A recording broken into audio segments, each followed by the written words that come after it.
नमस्कार मित्रों, आज जो है हम क्विकली आपको ये दिखा रहे हैं कि जो हमारे 9 प्लैनेट्स होते हैं, नवग्रह की जब पूजा की जाती है, स्पेसिफिकली जब उनकी शांति के लिए हवन होता है तो उसमें 9 तरह की लकड़ियाँ यूज़ होती हैं, वुड यूज़ होता है। तो जो नवग्रह की जो लकड़ियाँ हैं, जैसे सूर्य है, यहाँ से आप देखेंगे मैंने ऑर्डर में रखा है। सूर्य के लिए आक मदार, चंद्रमा के लिए पलास की लकड़ी होती है, मंगल के लिए खैर की होती है, बुध के लिए चिटचिटा जिसको बोलते हैं उसकी लकड़ी होती है, गुरु के लिए जो पीपल की लकड़ी होती है, और शुक्र के लिए गुलर की होती है, और शनि के लिए समी की होती है, और केतु राहु के लिए जो है दुग्रास होती है, और केतु के लिए कुशा होती है। तो ये जो लकड़ियां हैं हम इस तरीके से निकाल के फिर पैकेट बनाते हैं, और फिर उसके बाद उन पैकेटों में से जब हम पूजा करते हैं तो हर ग्रह का एक अपना अलग कलर होता है, हर ग्रह की अपनी एक पोजीशन होती है नवग्रह मंडल में। उन पोजीशंस पे फिर इनको रख के अच्छे तरीके से उसकी मंत्र पाठ होता है, फिर उसके बाद उसको आहुतियाँ दी जाती है, उस लकड़ी को आग में दिया जाता है। इस तरीके से नवग्रह का जो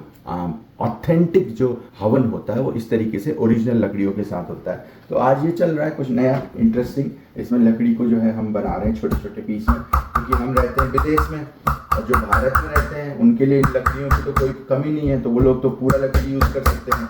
हम विदेशी लोगों को राशनिंग करनी पड़ती है। राशनिंग में जो है हम लोगों को देखना पड़ता है कि भाई हम बहुत ज़्यादा लकड़ी तो यूज़ नहीं कर सकते। एज ए सिंबलिज्म हमको जो है छोटा छोटा कम क्वांटिटी में लकड़ियाँ यूज़ करनी पड़ती है। तो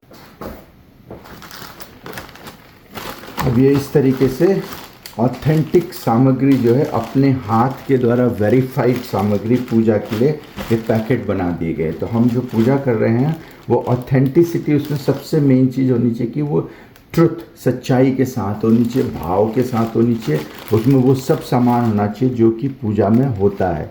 तो ये एक अलग है जो हम जगा रहे हैं आयरलैंड में, विदेश की धरती में, कि लोगों को समझा रहे हैं कि ये किस किस तरीके की, जब हवन होगा तो उनको समझाया जाएगा कि कौन कौन सी लकड़ियाँ हम यूज़ करते हैं ग्रहों के लिए। तो लोगों को उससे अवेयरनेस आती है और ऑथेंटिसिटी आती है, और वीडियो बना रहे हैं तो दुनिया को भी पता चल रहा है। तो इस तरीके से सनातन धर्म के जो इंडियन नॉलेज सिस्टम है उसको हम जो है पूरी दुनिया को बता रहे हैं।